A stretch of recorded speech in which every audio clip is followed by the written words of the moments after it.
안녕하세요, 구독자 여러분. 요즘 뉴스를 보다 보면 재산 문제로 인한 이런저런 사건과 사고들이 일어나는 이야기를 적지 않게 볼 수 있는데요. 특히 상속이나 유산 문제로 가족 간의 갈등이 생기는 경우가 정말 많더라고요. 오늘 가져온 사연도 비슷한 이야기인데요. 부모님이 저를 위해 남겨주신 건물을 마치 자신들의 공공재산인 양 생각하고 노리던 사람들에게 통쾌한 복수를 해주고 돌싱녀로 돌아온 사연입니다. 그러면 지금부터 제 이야기 시작해 볼 테니 구독, 좋아요, 알람 부탁드릴게요. 당시 저희는 결혼 2년차 부부로 맞벌이를 하고 있었어요. 저는 프리랜서 인테리어 디자이너였고 남편은 건설회사에서 근무를 하고 있었죠. 시댁엔 시부는 5년 전에 돌아가시고 시모만 계셨는데요. 시모는 젊은 나이에 고생을 많이 하시고 아들들이 취업을 하고 난 이후로는 집에 계시며 아들들에게 생활비와 용돈을 받아 쓰고 계셨습니다. 남편에겐 결혼한 형이 한 명 있었는데요. 자재 사업을 하고 계셨죠. 사업이 잘 될 땐 호탕하지만 힘들 땐 가족들을 들쑤시는 전형적인 다혈질을 가진 성격이었습니다. 그리고 형님은 남들에게 보이는 시선이 중요한 사람이었어요. 처음 제가 인사를 드리러 시댁에 갔을 때 제 머리부터 발끝까지 적나라하게 훑으며 콧방귀를 뀌기까지 했죠. 저를 무시하는 마음을 가득 담아서요. 그렇다고 해서 상처를 받거나 결혼을 망설이진 않았어요. 저에겐 다른 사람보다 남편이 가장 중요했고 제게 가장 중요한 남편은 딱 제가 원하던 남편상에 가까웠으니까요. 적어도 그때까진 말이에요. 그리고 친정에 관해서 이야기 드리자면 저는 친정이 없었어요. 두 분이 교통사고를 크게 당하시며 하루 차이로 잇따라 제 곁을 떠나셨거든요. 그렇다 보니 남편과의 결혼이 너무나 뜻깊었고 부모님이 계시지 않는 저를 싫은 내색 하나 없이 받아주신 시모에게 감사했습니다. 그런데 감사한 마음이 오래가지 못했어요. 결혼식이 끝나고 신혼여행에서 다녀오자마자 임신 압박이 시작되었으니까요. 자, 이제 너희도 부부가 되었으니 마땅히 해야 할 도리는 다 해야 하지 않겠어? 당황스러웠어요. 결혼한 지 한 해도 가지 않았는데 임신 압박이라니. 사실 생각도 하지 못했거든요. 제 표정은 보기 좋게 구겨졌고 제 의지와는 다르게 말까지 더듬어지더군요. 네? 마땅히 해야 할 도리요? 제가 놀란 눈치를 보이며 답하자 시모는 더욱더 언성을 높이며 당연하다는 듯 강요를 하더라고요. 그래! 이제 결혼도 하고 우리 집안 사람 되었으니 가장 중요한 대를 이어야 할 거 아니야? 요즘 젊은 애들 보니까 때가 되면 낳는다고 헛소리들 하던데 때는 만드는 거지 기다리는 게 아니야. 그러니까 너희는 그냥 낳기만 해. 알겠어? 무조건 자신의 말이 옳으니 손자 타령만을 하는 정말 대단하신 분이란 생각만이 가득하게 되었어요. 그렇다 보니 시댁 가는 것 자체가 스트레스였습니다. 하지만 전 이런 닭들 때문에 임신을 하고 싶진 않았어요. 우리 부부의 일이기도 하지만 무엇보다 저희에겐 함께 세운 계획이 있었거든요. 그런 식으로 떠밀려서 제게 가장 소중한 보물이 될 아이를 낳는 것은 정말 싫었습니다. 그나마 다행인 건 남편도 저와 생각이 같아 임신 문제에선 든든한 제 편이 되어준다는 것이었죠. 여보, 내가 혹시나 해서 하는 말인데 우리 엄마 말 그냥 흘려들어. 알겠지? 내가 우리 엄마한테도 다시 한번 말했고 엄마도 조금 더 기다려보겠다고 했으니까 당신도 부담 가지지 말라고. 한동안 이어져 오던 임신 압박은 남편이 제대로 한번 말했는지 더는 제 귀에 들리지 않더라고요. 물론 임신 문제를 제외하고도 시모의 크고 작은 잔소리와 트집이 있긴 했지만 그 정도야 감당할 수 있는 수준이었습니다. 남편과의 관계도 마찬가지였어요. 가끔 작은 다툼이 있긴 했지만 그건 신혼부부가 흔히 하는 티격태격에 가까웠고 오히려 사이는 돈독한 편이었어요. 그런데 문제는 제가 28살 때 돌아가신 부모님께서 남겨주신 건물이 있다는 사실이 밝혀지면서부터 시작됐습니다. 그 건물은 서울 외곽에 있는 3층짜리 상가 건물로 부모님이 남기신 유일한 것이었죠. 건물이 있다면 참 좋긴 하죠. 그런데 저는 그 건물을 떠올리면 드는 감정은 슬픔에 가까웠습니다. 아무래도 부모님의 생각이 날 수밖에 없었으니까요. 그래서 애써 입에 올리고 싶지도 않았고 잊고 살기도 했던 것 같아요. 세입자분들이 보내오는 월세도 제가 들여다보지 않는 통장으로 설정하곤 따로 관리해 주시는 분이 계셔 더욱더 신경을 쓰지 않고 있었죠. 거기에다 남편을 만났을 때는 이미 부모님이 돌아가신 지 2년이나 지난 후였어요. 그래서 굳이 부모님이 남긴 건물이 있다는 말까지는 하고 싶지도 않았습니다. 아니, 처음엔 잊고 있다가 후엔 언급할 필요를 못 느꼈다는 것이 정확하겠네요. 그런데 재산세 처리를 하다가 이 사실을 남편이 알게 된 것이었죠. 제게 건물이 있다는 사실을 안 남편은 저에게 화를 내더라고요. 당신 왜 이런 사실을 숨긴 거야? 나한테 건물이 있다는 걸 들키고 싶지 않았던 거야? 왜? 내가 당신 건물에 침이라도 흘릴까 봐? 침이라는 말이 참 거슬리더라고요. 제가 작정하고 숨긴 것도 아니고 그저 잊었을 뿐이었으니까요. 하물며 저희가 형편이 어려운 것도 아니었기에 남편이 왜 이렇게까지 흥분하고 화를 내는지 저로서는 더욱더 이해가 되지 않았죠. 그게 무슨 소리야? 그런 게 아니라 건물을 떠올리면 부모님 생각나서 잊고 지냈던 것 뿐이야. 관리해 주시는 분도 따로 계시니까 내가 신경 쓸 것도 없어서 잊었던 것 뿐이라고. 그 뒤에 생각났을 땐 굳이 말할 필요 없다고 생각했고 말이야. 저는 거짓 하나 없는 진실을 말했을 뿐인데 남편은 제 모든 말이 거짓말이라는 듯 저를 매섭게 몰아세우더라고요. 그게 말이 된다고 생각해? 다달이 월세로 들어오는 건물을 잊었다는 게? 대충 계산해봐도 한두 푼이 아닌데 당신이 재벌집 딸도 아니고 그 돈을 잊고 산다는 게 이해가 안 되잖아. 입출금 알림도 꺼놓은 통장에다가 그 월세로 부모님 납골당 비용이나 각종 세금 빠져나가게 둬서 신경 쓸 필요가 없었어. 돈 들어오는 거 볼 때마다 부모님 생각이 나기도 해서 더욱더 신경 쓰고 싶지 않기도 했고 말이야. 아니, 그런데 내가 굳이 이렇게 변명까지 해야 해? 내가 없는 건물을 있다고 속인 것도 아니고 그냥 외곽에 있는 작은 건물 하나 언급하지 않은 것뿐인데 그게 무슨 문제가 돼? 남편은 할 말이 없는지 조용해졌어요. 뭐라 반박할 말이 없었던 거죠. 근데 문제는 그 후부터였습니다. 그렇지 않아도 회사 다니기 싫다고 노래를 부르던 남편이 본격적으로 퇴사 이야기를 하더라고요. 나 요즘 너무 힘들다, 여보. 야근은 야근대로 많은데 우리 과장님은 날마다 나만 보면 뭐라고 한다니까? 몸만 힘들면 참겠는데 몸뿐만 아니라 마음까지 힘드니까 너무 많이 지쳐. 회사원이 다 그렇지. 그리고 요즘 같은 힘든 시국에는 야근할 수 있음에 감사해야 하는 거 몰라? 힘들어도 조금만 참아. 언제까지 힘들기만 하겠어? 언젠가는 괜찮아지겠지. 하지만 남편은 제 말을 듣지 않더라고요. 점점 목소리에 짜증이 섞이기 시작했죠. 그 언젠가가 언젠데 끝이 보이지 않으니까 이러는 거잖아. 그러지 말고 여보. 나 그냥 회사 그만두면 안 돼?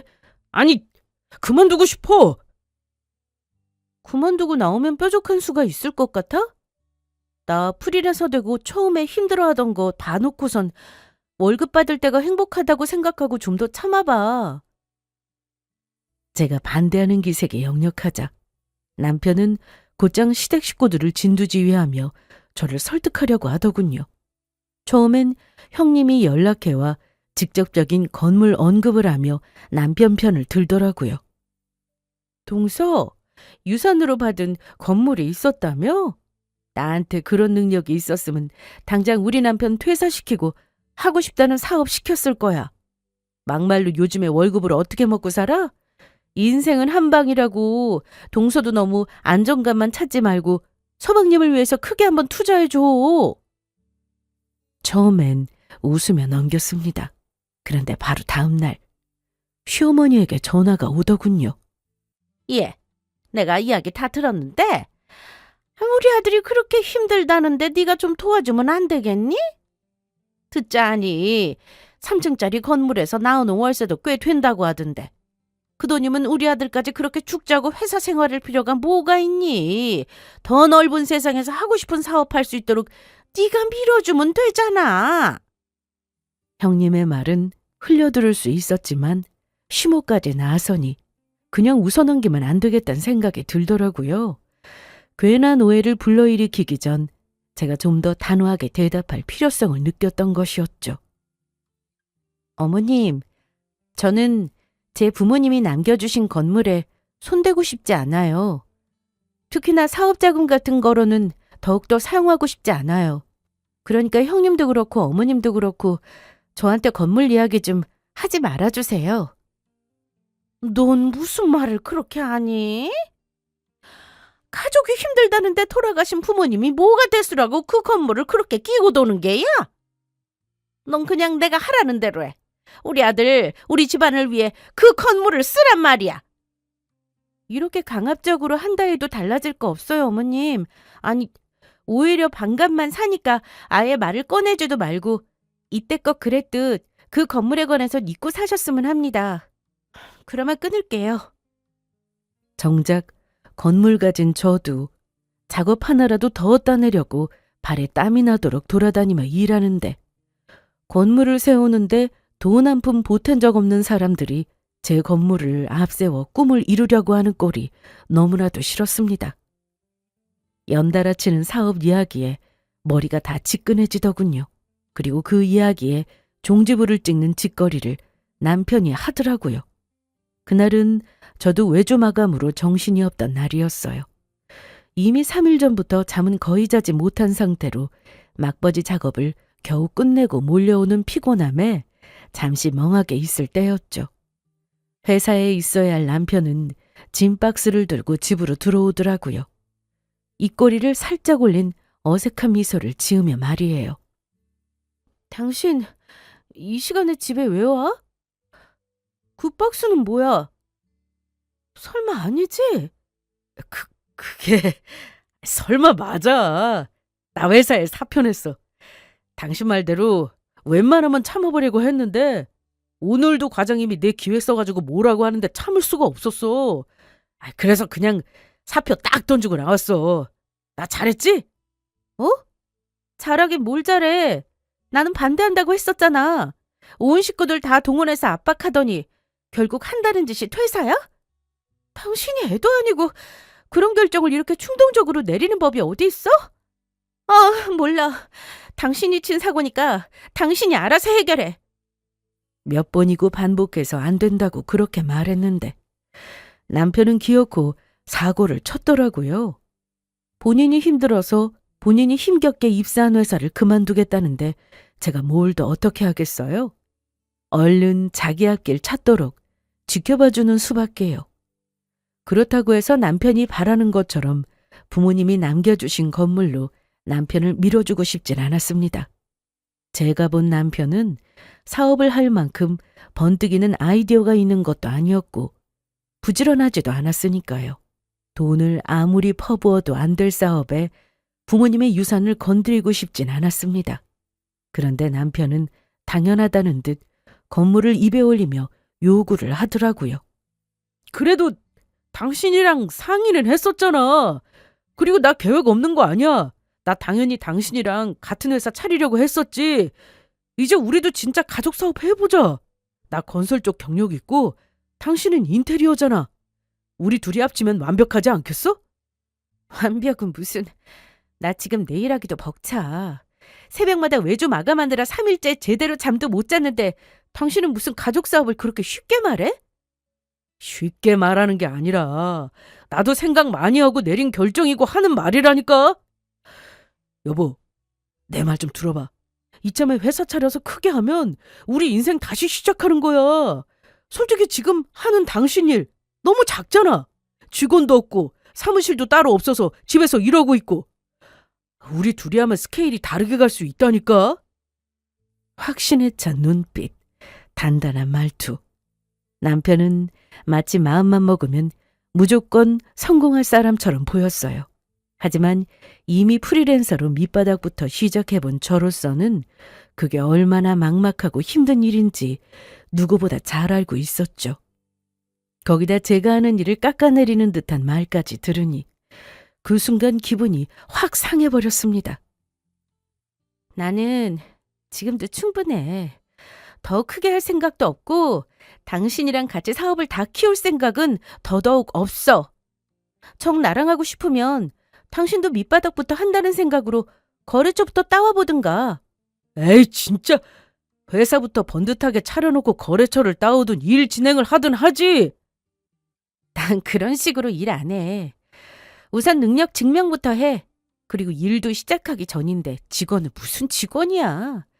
내가 이래서 당신이랑 같이 일 안 한다고 하는 거야. 난 내일만으로도 벅차니까 당신 일은 당신이 알아서 해. 며칠 동안 마감하느라 몸도 정신도 혹사당한 상태였는데 그 위에 남편의 철없는 소리까지 얹어지니 정말 버티기 힘들더라고요. 그날 밤 저는 그대로 쓰러지듯 잠이 들었습니다. 그리고 다음 날부터 남편은 본격적으로 사업 준비를 한다며 집에만 있었습니다. 성공한 사업가들의 후기, 성공 관련 서적 등 용기는 줄 수 있지만 사업 계획을 세우는데 아무런 도움이 되지 않는 짓들만 하고 있었죠. 제 예상대로 남편은 실질적인 계획은 조금도 없는 상황이었어요. 그저 거울을 보며 나도 할 수 있다는 말만 외치더라고요.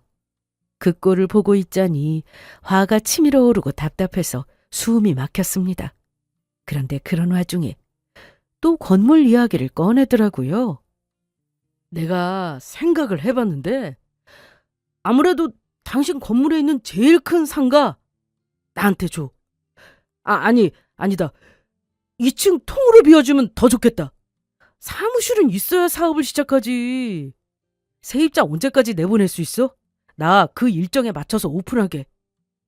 무슨 소리야? 그분들을 왜? 난 그럴 생각 없어. 사무실이 필요하면 당신이 구해. 아니면 나처럼 집에서 하든가. 당신 서재도 넓고 좋잖아. 서재에서 무슨 일을 해? 그리고 나 직원들도 뽑을 거라고 했잖아. 당장 일도 없을 텐데 월세까지 내면 직원들 월급은 어떻게 줘? 그러니까 월세 감당할 일감도 없으면서 무슨 직원부터 구하냐고. 여보, 나도 아직까지 직원도 없고 사무실도 없어. 물론 당신이 하려는 일은 나랑 다르겠지만 처음부터 일을 너무 크게 벌이지 말란 말이야. 당신 건물에 있는 상가 좀 비워달라는 게 크게 벌리는 거야? 직원 좀 구한다는 게 일을 크게 벌이는 거냐고? 당연하지. 집에서 혼자 거래처부터 알아볼 수 있는 일을 거창하게 벌이고 있잖아. 하여튼 난 못 도와준다고 분명히 말했어. 당신이 알아서 해. 남편은 저에게 각박하다며 치사하다는 말까지 서슴지 않고 하더라고요. 어린아이처럼 토라져서는 말도 제대로 하지 않고 저와 눈도 마주치지 않더라고요. 어쩌다가 꼭 대화를 나눠야만 하는 일이 있을 땐 문자로 용건을 보내는데 이게 뭐 하는 짓인가 싶었습니다. 연애 1년, 결혼 2년 차 만에 처음 보는 유치한 짓거리였죠. 하지만 남편을 달래주거나 남편의 뜻대로 따라주지 않았어요. 그런 식의 행동은 오히려 반감만 더 살 뿐이었죠. 점점 유치해져만 가던 남편은 이윽고 퇴근이 늦어지기 시작하더군요. 처음엔 12시를 넘긴다 싶더니 2시, 3시, 어떤 날은 새벽 5시를 넘기기도 했어요. 어디 갔다 오는 거야? 이 시간에? 친구들 만나고 왔어. 사업 관련해서 얘기 좀 하고. 이 시간까지? 그리고 요즘 매일 나가는데 대체 무슨 사업 얘기를 그렇게 많이 해? 아, 시끄러워! 당신이랑 있으면 답답해서 나간 거야. 집에만 있으면 당신이 잔소리나 하고. 남편의 태도는 점점 더 나빠졌어요. 아예 입을 다물고 귀를 막고 퇴근은 일찍 하는 날에도 밤늦은 시각 사업 구상을 핑계로 나가는 것을 일삼더군요. 기어코 첫 외박을 했던 날 저는 새벽까지 남편한테 전화를 했지만 받지 않았어요. 그리고 다음날 오후에야 남편이 집에 들어오더라고요. 술 냄새를 풍기며 말이에요. 어디 갔다 왔어? 왜 전화 안 받은 거야? 친구 집에서 잤어. 사업 얘기도 하면서 이런저런 이야기 하다 보니까 술 많이 마셔서 나도 모르게 잠들었나 봐. 전화는 왜 안 받는 건데? 집에서 기다리는 사람 생각은 안 해? 문자라도 보내줄 수 있잖아. 몰랐어. 술 먹고 기절했는데 뭘 알아. 그리고 당신한테 일일이 보고해야 해? 내일은 내가 알아서 하라고 한 건 다름 아닌 당신이라고. 워낙 감정이 상해 있을 때라 단순한 감정 싸움이라고 생각할 수도 있었을 텐데 저의 예감은 저에게 화가 나서 집을 놔두는 게 아니라는 확신이 들었습니다. 무언가 다른 일이 있다는 것이 분명히 느껴졌죠. 달라진 남편의 행동과 무언가 숨기고 있다는 느낌이 제 머릿속을 강하게 때리기 시작했으니까요. 그리고 그 무렵 제 의심에 확신을 가지게 되는 일이 일어났습니다.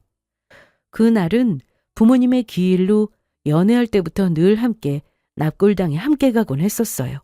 그런데 전날에도 술을 넘치게 마신 남편이 일어나지도 못한 것은 물론이고 아예 부모님이 기일이라는 것을 잊은 듯 했습니다. 일어나. 오늘 무슨 날인지 잊었어? 지금 나가야 차 밀리지 않고 간단 말이야. 아, 진짜 무슨 날인데.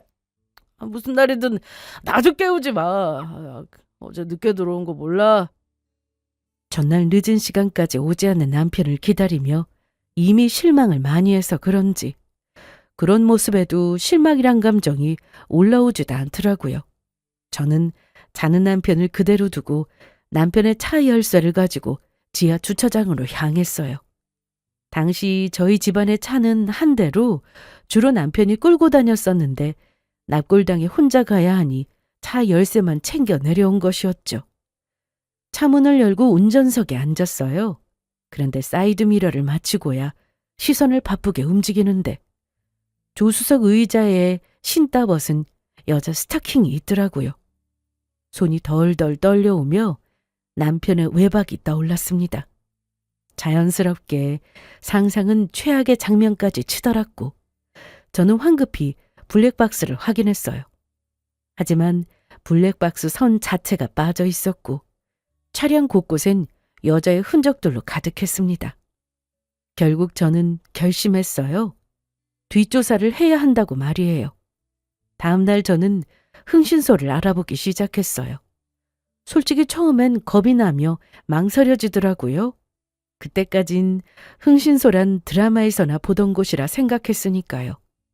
거기에다 내 남편을 미행하는 짓이라니. 선뜻 내키는 일은 아니었지만 무엇이 되었든 확실하게 하기 위해 뒷조사를 의뢰하게 되었습니다. 2주 정도 집중조사를 의뢰했고 법적으로 효력 있는 증거들을 수집해달라고 요청했죠. 계약서에 사인을 할 때 얼마나 손이 떨려왔는지 모릅니다. 그리고 며칠 후부터 보고가 들어오기 시작하더군요. 처음 받은 보고는 충격적이었습니다. 남편은 유흥업소, 그것도 불법적인 업소를 거의 매일같이 드나들고 있더라고요. 그리고 지인들을 만날 때마다 사업한다고 큰 소리를 치며 제 건물까지 들먹였다고 하더군요. 큰 회사를 차릴 예정이라며 비싼 술을 거리낌 없이 사대기도 했고요. 거기까지만 해도 이혼할 이유가 넘치는데 며칠 후 더 충격적인 보고가 들어왔어요. 이번엔 만나서 직접 전달하고 싶다길래 무슨 일인가 했더니 전해주시는 봉투가 두껍더라고요. 떨리는 손으로 봉투를 열었을 때 사진들이 거짓말 조금 보태 폭포수처럼 쏟아졌습니다. 남편이 한 여자와 다정히 어디론가 들어가는 뒷모습, 식당에서 다정하게 식사하는 사진, 그리고 한 집으로 들어가는 모습까지. 남편은 업소를 다니는 것도 모자라 외도까지 저지르며 살림까지 차렸던 것이었습니다. 그 여자는 남편의 전 직장 후배로 결혼식 뒤풀이에서 이야기도 나누고 했던 여자였어요. 조사한 바론 두 사람은 남편이 회사를 그만두기 전부터 붙어 지냈던 사이로 주변 사람들도 어느 정도는 눈치를 채고 있었다고 하더군요. 저는 사진을 한 장 한 장 넘기면서 눈물이 났습니다. 배신감은 물론이고 분노, 허탈함, 온갖 감정이 몰려오기 시작하니 감당이 되지 않더라고요. 그렇게 눈물을 흘리는 와중에 제 눈물을 멈추게 해줘 고맙기까지 한 대화 녹음 파일을 듣게 되었죠. 아, 진짜 빨리 이혼이라도 하고 싶은데 그 여자가 건물을 꽉 쥐고 풀어주지를 않으니 이혼도 못하겠고 미치겠어. 집에 들어갈 때마다 숨이 막힌다니까. 그냥 이혼하면 안 돼? 이혼하면서 재산 분할하면 되잖아. 나도 그렇게 생각했었는데 알아보니까 상속재산은 재산 분할이 안 된다고 하잖아. 하여튼 법이 참 이상해. 어떻게 해서든 구워 삶아서 그 건물부터 팔게 해야 한다니까. 현금으로 쥐고 있어야 내가 요리조리 빼먹기도 쉬울 테니까 말이야. 아니면 그 건물 담보로 대출을 받게 하든지. 건물 담보 대출 좋네. 신분증이랑 도장 챙겨서 위임장 조작하면 되잖아. 한번 알아봐봐. 요즘 그런 것만 전문으로 해주는 사람들도 있다더라. 전문적인 사람이 뭐가 필요해. 그냥 집사람 잘 때 도장이랑 신분증 챙기면 되지. 하여튼 얼른 빼올 거 빼오고 이혼하게 되면 우리 행복하게 살자. 그때까지 조금만 더 기다려줘. 외도도 모자라 제 건물까지 노리는 남편의 목소리를 듣는데 흐르던 눈물이 거슬러 올라가며 당장 이혼을 해야 한다는 생각밖에 들지 않더라고요. 심지어 불법적인 방법으로 제 건물의 담보대출까지 알아본다고 하니 저도 서둘러야 할 때였습니다. 집으로 돌아오는 내내 온몸에 소름이 돋더라고요. 이런 사람인 줄 모르고 이날 이때껏 부부로 살았다니. 제가 때마침 흥신소에 의뢰하지 않았더라면 이런 사실은 전혀 알지 못한 제 뒤통수를 맞았을 것을 상상하니 뒤통수가 뻐근해지기까지 했죠. 그날 밤 또 외박을 하는 남편을 보며 저는 곧장 이혼 준비에 돌입했습니다. 이혼 전문 변호사분을 만나 상담을 하고 함께 소장을 작성해 나갔죠. 그러는 동안에도 남편은 하루도 빠짐없이 술을 먹고 새벽녘에나 들어와서 저에게 술주정을 부리더라고요. 내가 진짜 이런 말 하기 싫은데 나한테 뒤통수 세게 맞고 싶지 않으면 당신 스스로 날 도와주는 게 좋을 거야. 유일한 가족인 나마저 떠나는 게 싫으면 알아서 상가도 내어주고 사업자금도 내놓으란 말이야. 물론 이런 모습도 다 동영상으로 남겨두었습니다. 그렇게 증거들이 차곡차곡 쌓여갔고 마침내 소장을 제출하게 되었습니다. 이혼 소송과 위자료 청구, 그리고 상간녀 소송까지 모두요.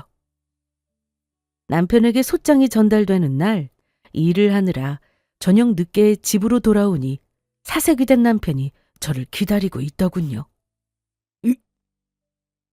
이게 무슨 짓이야? 이혼 소송? 상간녀 소송? 당신 미쳤어? 미친 건 당신이지. 유흥업소 다닌 것도 모자라서 다른 여자애 내 건물 담보로 사채 쓸 계획까지 짜고 있더라. 그 머리로 사업 구상을 했으면 혼자 힘으로 이미 건물 하나는 세웠을 건데 왜 그러고 사니? 인생 그렇게 살면 재미있어? 사채까지 알고 있었어? 그건 어떻게 한 거야? 설마 내 뒷조사라도 한 거야? 지금 그게 중요해? 지금 중요한 건 당신이랑 나랑은 끝이라는 거야. 아니, 지금 이혼하면 나는 어떻게 하라고? 내 뒷조사 했으니까 당신도 잘할 거 아니야? 나 벌써 사업도 시작했고 당신 돈 없으면 그냥 망하는 거라고. 그런데 이혼이라니. 안 돼. 절대 안 된다고. 네가 사업 시작한 것도 네 사정. 네가 망한 것도 네 사정이야. 난 이혼으로 마음 굳혔으니까 내 앞에서 하소연 그만하고 나가. 말을 마친 저는 남편의 진과 함께 남편을 집에서 내쫓아 버렸어요. 물론 남편의 반항이 있긴 했지만 결국 체념한 듯 집을 나가더라고요. 그리고 며칠 뒤 예상치 못한 사람이 저를 찾아왔더라고요. 그건 바로 상간녀였죠. 상간녀 소장을 여전히 잘 다니고 있던 회사로 보냈더니 화가 잔뜩 난 얼굴로 저를 찾아왔더라고요. 뻔뻔하게도 말이에요. 너 미쳤어? 이런 거 회사로 보내면 어떡해? 이것 때문에 회사에서 잘리기라도 하면 당신이 책임질 거야?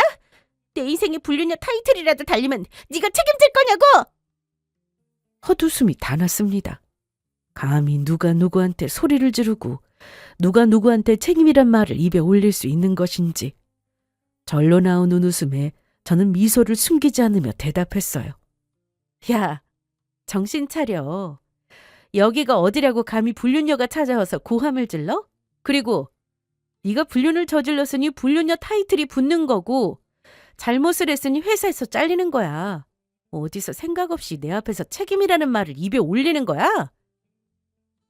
내가 뭘 그렇게 잘못했는데? 네가 네 남편 관리 못해서 이딴 상황까지 오게 만들어 놓고선 이제 와서 누굴 탓하는 거냐고. 괜히 엄한 사람 인생에 재뿌리지 말고 소송 취하나 하세요. 남편 하나 못 지킨 주제에 꼴 같지도 않게 상간녀 소송 이딴 거 한다고 설치지 말고. 무릎 꿇고서 울고불고하며 빌어도 모자랄 판국에 상간녀는 정신을 놓아버린 사람처럼 폭주를 하며 저에게 온갖 욕설을 쏟아내더군요. 저는 그 얼굴을 가만히 바라보다 오른손을 높이 치켜들어 상간녀의 얼굴로 내리쳐버렸습니다. 상간녀는 더욱더 발악을 하며 날뛰기 시작했고 저는 반대쪽 뺨도 내리치며 이렇게 말했습니다. 야, 가정 있는 남자 만난 네가 잘못이지. 남편 관리 못한 내가 잘못이겠니? 난 상간녀 소송 끝까지 진행할 거고 너한테 무슨 수를 써서라도 위자료 받아낼 테니까 그런 줄 알고 가. 여기서 한마디만 더 했다간 그 머리채까지 잡아줄 테니까. 괜찮으면 계속 발악해보던가. 제 몸에 손 한 번 대지 못한 상간녀는 결국 울면서 돌아가더군요. 그 모습을 보며 통쾌했냐고요? 아니요. 저는 진정 통쾌한 복수를 위해 바로 다음 날 그 회사 인사과에 상간녀가 한 짓에 대해 알려버렸습니다. 회사 내 불륜도 불륜이었지만 불법 서류를 조작하려는 것에 동조한 것도 모자라 범죄를 부추긴 것이 크게 문제가 되었다고 하더군요. 결국 상간녀는 괜히 저를 건드려 그렇게 자랑하던 회사에서까지 쫓겨나게 되었죠. 그 후 벌어지는 법적 공방은 제 생각보다 길었습니다. 몇 달 동안 이어진 소송에 지치긴 했지만 결국엔 이혼이 확정되며 전 남편과 상간녀에게 각각 5천만 원, 3천만 원의 위자료를 받을 수 있었어요. 모든 게 이제 끝이겠거니 생각했는데 재미있는 일은 그때부터 시작되더라고요. 그건 바로 전 남편이 전 시댁에는 우리의 이혼 사실을 숨기고 있었단 것입니다. 나중에 안 사실인데 전 남편은 전 시댁에 그냥 제가 고집이 세서 지금 사이가 안 좋을 뿐이라고만 얘기했대요.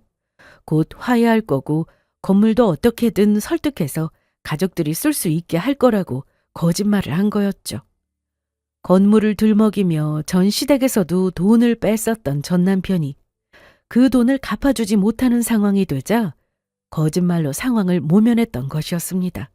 그렇다 보니 전 시댁에선 여전히 제 건물과 연관지어 이룰 수 없는 꿈을 꾸며 사고를 치고 있다고 하더군요. 우선 시숙은 사업을 확장한다면서 큰 대출을 받았다고 하더라고요. 건물에서 나올 돈을 계산해서 혼자 북치고 장구치고 다 한 것이었죠. 형제는 용감하다더니 전 남편이 생각했던 그대로 대책도 없이 큰 사무실로 옮기고 직원도 더 뽑았다고 하더라고요. 끼리끼리 만났다고 전 형님도 별반 다르지 않더라고요. 구매한 지 1년도 되지 않은 경차를 똥값에 팔아버리고 외제차를 타고 다니며 쇼핑이나 하고 다니는 삶을 산다고 해요. 그리고 집 리모델링을 한다며 하루가 멀다고 집으로 업체 사람들이 오간다고 하더군요. 그리고 이 모든 이들의 꼭대기에 서 있는 전 시모는 온갖 소문을 다 내고 다닌다고 하더라고요. 친구들만 만났다 하면 우리 며느리가 3층짜리 건물을 우리 아들한테 준다고 했다더라. 그 건물이 우리 아들에게 넘어오기만 하면 자기 마음대로 다 하라고 했다며 구체적인 월세 금액까지 들먹이며 이미 건물주 노릇까지 하고 다녔다고 했습니다. 이 모든 건 저에게 연락 한 통 없이 본인들 생각으로만 판단하고 행동했고 저는 이 모든 소식들을 전해 들으며 그저 방관했습니다. 그렇게 그들은 하루가 무섭게 망해가는 지름길로 달려갔고 저는 제 인생을 살았어요. 그러던 어느 날 부모님이 남겨주신 건물을 좋은 가격에 매입하고 싶다는 사람이 나타났습니다. 건물이 있는 지역이 재개발 예정 구역으로 지정되면서 부동산 가치가 크게 올라간 거였죠. 저는 고민 끝에 매각을 결정했어요. 부모님의 유산이긴 했지만 이 건물에는 이제 전 남편과의 안 좋은 기억들만 남아 있었거든요. 새로운 시작을 위해서는 깨끗하게 정리하는 게 맞다고 생각했습니다. 그렇게 마음을 먹고 나니 계약서 작성까지는 빠르게 진행되었고 여전히 제 건물만 바라보고 있던 전 시댁 식구들이 불이 나게 저를 찾아왔더라고요. 그날은 제가 평소보다 조금 늦게 건물에 도착한 날이었어요. 매각을 위해 마지막 건물 점검을 하러 간 날이었죠. 그런데 건물 앞이 이상하리만큼 시끄럽더라고요. 그 앞엔 전 시모, 전 시숙, 그리고 전 형님까지 줄지어 저를 기다리고 있더군요. 그리곤 저를 발견한 세 사람은 차례대로 저에게 닥달하기 시작했습니다. 너 건물 판다는 이야기가 들리던데 그게 사실이야? 왜 우리한테 상의도 없이 그런 중요한 결정을 해? 재수 씨, 우리도 가족인데 이렇게 일방적으로 하시면 안 되죠. 전화도 안 받고 문자도 씹고 우리가 그 건물로 얼마나 많은 계획을 세웠는데요. 일단 얼마 받고 팔기로 한 건지 이야기나 해보세요. 대략적인 금액을 알아야 저희도 다음 계획을 세우죠. 그래 동서 최소한 우리한테 먼저 말은 했어야 하는 거 아니야? 나도 벌써 리모델링 계약금 다 냈단 말이야. 동서 건물에서 돈 나올 거 생각하고 이제 어떻게 할 거야? 아니 다 됐고 받았다는 계약금부터 나한테 입금해. 일단 그걸로 버티고 있을 테니까 나머지 잔금 받으면 다시 이야기하자. 제대로 대답할 틈도 주지 않고 얼마나 시끄럽게 구는지. 한동안 괜찮았던 머리가 다시 아파져 오더라고요. 하지만 그것도 잠시 저는 그 세 사람을 바라보며 이렇게 천천히 말해주었습니다. 당신들 누구세요? 예상치 못한 제 말에 세 사람은 멍하게 저를 보더라고요. 황당함, 당혹스러움, 그리고 분노까지. 다채로운 표정이 세 사람의 얼굴을 스치고 지나갔어요. 그리곤 전시모가 선두에 나서 저에게 되묻더라고요. 누구세요라니? 너 지금 우리하고 장난하니? 내가 누구인지 몰라서 물어? 나 네 시어머니잖아. 시어머니는 무슨... 저기 아줌마, 내 인생에서 시어머니 시댁 이딴 거 사라진 지 오래예요. 아줌마 아들이 아무 말 하지 않던가요? 그게 무슨 말이니? 시어머니가 사라지다니? 시댁이 사라지다니? 말을 알아들을 수 있게 제대로 말해. 당장! 저는 100마디 말보단 가방 속에 있던 서류들을 하나씩 꺼내 보여주었습니다. 불륜으로 인한 위자료 지급 판결문부터 상간녀 소송 승소 판결문, 이혼 확정 판결문까지요. 세 사람 손에 하나씩 쥐어줄 때마다 차례대로 세 사람의 얼굴이 하얗게 질려가더군요. 세 사람은 그 상황을 인정할 수 없다는 듯 몇 번이고 서류를 확인했습니다. 그리곤 황망한 표정의 전시모는 저를 향해 거짓말 말라며 화를 내더라고요. 이 고약한 것이 이까지 건물 좀 지키겠다고 서류 위조까지 한 게야? 내 아들이 이혼? 그저께 우리 아들 만났을 때도 이혼이라는 말은 듣지도 못했는데 어디서 거짓말이야? 서류 위조는 제가 아니라 아줌마 아들이 하려고 했겠죠. 위임장 조작해서 대출까지 받으려고 어찌나 잔머리를 굴리는지. 어찌 보면 아줌마는 나한테 고마워해야 해요. 까딱했으면 아줌마 아들 이혼남이 아니라 전과자가 될 뻔했으니까요. 모든 사실을 들은 전시모는 그 자리에 주저앉았고 머리 끝까지 화가 난 전시숙은 전 남편에게 전화를 걸더군요. 너 솔직하게 말해. 지금 재수 씨 건물에 와 있는데 재수 씨가 너랑 이혼했다고 하는데 이게 사실이야? 네가 바람 피워서 이혼한 게 사실이냐고? 아니다, 당장 와. 얼른 오란 말이야. 전시숙이 전화를 끊고 얼마 지나지 않아 전 남편이 거칠게 차를 몰고 건물 앞으로 왔더라고요. 차에서 내리는 그 표정엔 온갖 표정이 다 담겨져 있었죠. 내가 여기 찾아오지 말라고 했었잖아. 왜 말을 안 들어서는 듣지 않아도 될 이야기를 듣고 다니는 거야? 고함을 지르며 다급하게 저희 앞으로 달려온 전 남편은 저 앞에서 저를 다그치듯 물어오더군요. 당신 어디까지 말했어? 설마 다 말한 건 아니지? 전 남편의 얼굴엔 간절함이 걸려 있었지만 저는 싱긋 웃으며 그 간절함을 밟아주었습니다. 아니, 다 말했는데? 네가 불륜이나 저지른 것도 내 뒤에서 내 건물 담보로 사채 쓰려고 했던 것도 말이야. 그런데 너 네 집에도 거짓말하고 다닌 모양이더라? 세 분이 내 건물을 가지고 여전히 원대한 꿈을 꾸고 있던데? 그 순간 전 남편의 얼굴에서 피가 쫙 빠지는 게 보였습니다. 입술이 파르르 떨리고 이마에 식은땀이 맺혔죠. 누나를 여러 번 굴리던 전 남편은 곧장 전 시댁 식구들을 향해 몸을 틀더니 변명하기 시작했어요.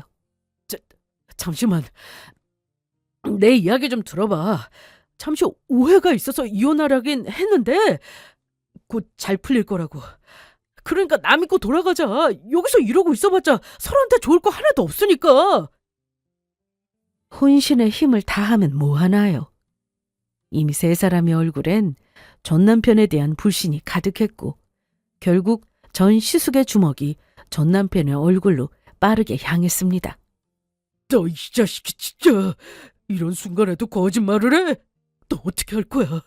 우린 네 말만 믿고 재수 씨 건물 나눠준다는 그 말만 믿고 여기저기 이런 일대로 벌여놨는데 어떻게 할 거냐고! 나도 마찬가지야. 이망신은 어째? 당장 다음 달부터 이 건물 상가에 들어가게 해준다고 다 약속했는데 이 문제를 어떻게 해결하란 말이야? 두 사람은 남편의 멱살과 팔을 붙잡고 고함을 질러대더군요. 처음엔 어떻게 해서든 상황을 잘 풀어보려던 남편도 두 사람의 끝도 없는 추궁과 원망에 도저히 못 참겠다는 듯 화를 내기 시작했습니다. 아이 진짜! 누가 그러라고 했어? 내가 그러라고 시켰냐고! 나는 그냥 건물 있다고 했을 뿐이야! 내 한마디에 본인들이 다 알아서 사고치고 다닌 걸 왜 내 탓을 하느냐고! 이 자식이 너 지금 그걸 말이라고 해? 네가 진작 이혼했다고 말이라도 해줬으면 우리가 그렇게 김칫국 마시면서 다닐 일도 없었을 거 아니야. 그리고 너 건물 이야기하면서 우리한테 빌려간 돈은 언제 줄 건데? 이제 건물도 없는데 돈은 무슨 수로 줄 거냐고. 내가 이럴까 봐 이혼 이야기 안 한 거야. 이혼했다고 하면 빌려준 돈 달라고 할 게 뻔하니까. 하여튼 엄마나 형이나 무슨 사고를 얼마나 치고 다녔든 난 모르는 일이니까 본인들 일들은 각자 알아서 처리해. 난 내일만으로도 머리 아프니까.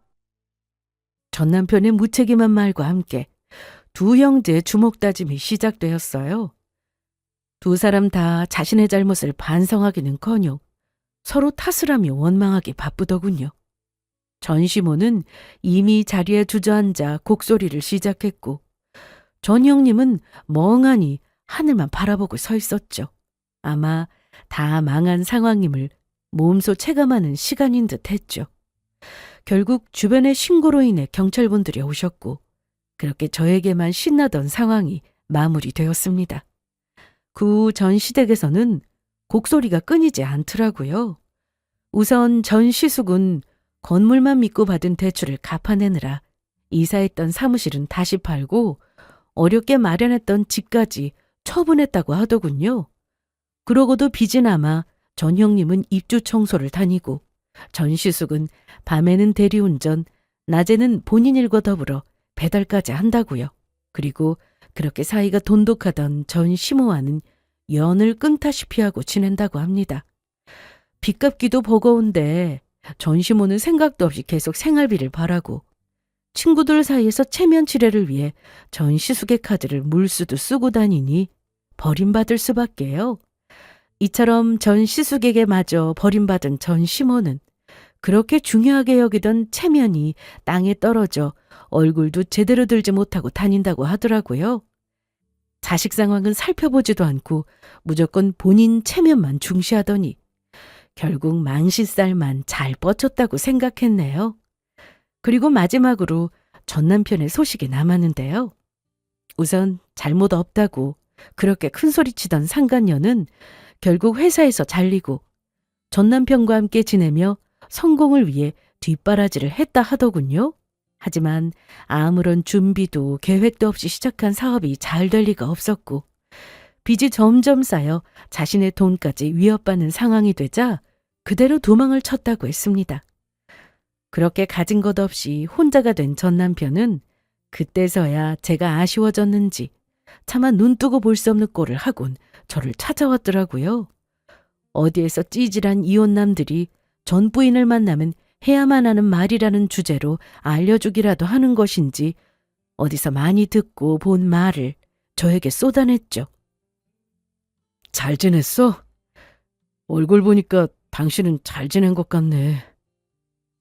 난 보다시피 잘 못 지냈어. 후회를 얼마나 했는지 몰라. 내가 그땐 정말 미쳤었나 봐. 날 진정으로 위해주고 사랑해준 사람은 당신뿐이었는데 그걸 이제 알았어. 나 이제부터 당신이 하라는 대로 다 할 테니까 한 번만 나 받아주면 안 될까? 이런 말을 하며 제 손을 붙잡는데 그 손이 스치는 순간 온몸이 소름이 올라오며 곧바로 그 손을 뿌리쳐버렸습니다. 후회? 당신이 무슨 후회를 어떻게 얼마나 했든 나만 할까? 난 있잖아. 너 같은 인간이랑 만나고 결혼한 그 모든 게 후회스러워. 알아? 그러니까 감히 내 앞에 와서 후회 있단 말을 하지도 마라. 여보, 그러지 말고 내 말 좀 들어봐. 우리 사랑했었잖아. 좋았잖아. 내가 다시는 당신한테 건물 이야기는커녕 돈 이야기, 사업 이야기까지 꺼내지도 않는다니까? 이혼한 지가 언젠데 여보래. 사랑 같은 헛소리 하지 말고 얼른 가. 다신 찾아올 생각은 하지도 말고. 그 후로 전 남편은 다시는 저에게 찾아오지 않더라고요. 가끔 연락이 오긴 했지만 차단을 해버리고 혹시나 하는 마음에 번호도 바꾸어 버리니 진짜 연이 끊어졌죠. 이혼도 무사히 마치고 건물도 꽤 좋은 가격에 매각한 날, 저는 저를 위한 선물을 샀습니다. 그건 바로 값비싼 수제 운동화인데요. 그 운동화를 신고 좋은 곳으로 나아가야겠다는 저의 의지가 담긴 선물이었죠. 사연을 쓰는 지금도 그 운동화를 신고 단골 카페에 나와 있는데요. 운동화 덕분인지 저는 바른 길로 잘 나아가고 있습니다. 저를 믿고 일을 맡겨주시는 분들이 많아 직원을 한 명 고용하게 되었고요. 사무실도 조그마하게 차려 열심히 성공을 향해 달려가고 있어요. 어제는 부모님의 납골당을 다녀왔는데요. 기일은 아니었고 그냥 어제 따라 너무 보고 싶어 다녀왔네요. 그 앞에서 저는 또 다짐하고 왔습니다. 앞으로도 잘 살겠다고 훗날 부모님을 다시 만나게 됐을 때 부끄럽지 않은 모습으로 지낸다고, 그리고 꼭 행복하겠다고요. 이렇듯 부모님께 다짐한 것처럼 저는 저만의 행복을 위해 살아가 보려고 합니다. 이 사연을 들어주시는 분들도 늘 행복만이 가득하길 바라며 저는 물러가 볼게요. 감사합니다.